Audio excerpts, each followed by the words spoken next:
Hello বন্ধুরা, কেমন আছো? আশা করি খুব ভালোই আছো। আমিও ভালো আছি। আজ তোমাদের সাথে শেয়ার করব পোলাও বানানোর রেসিপি। চলো, প্রথমে চালটা ভালো করে ধুয়ে নিতে হবে।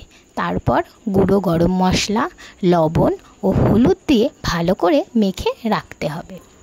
এরপর একটা কড়াই বসিয়ে তার মধ্যে পরিমাণ মতো ঘি দিয়ে কাজু আর কিশমিশটা ভালো করে ভেজে তুলে রাখতে হবে।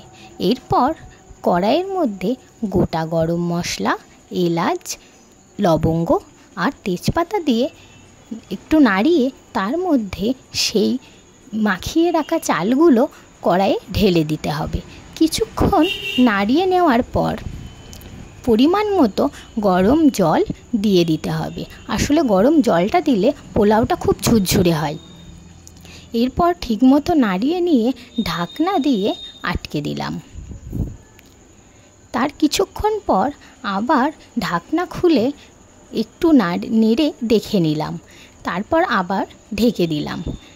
এরপর ঢাকনা খুলে চালটা পুরো সিদ্ধ হয়ে গেলে ঠিকমতো নাড়িয়ে নিয়ে ওপর দিয়ে চিনি ছিটিয়ে দিলাম।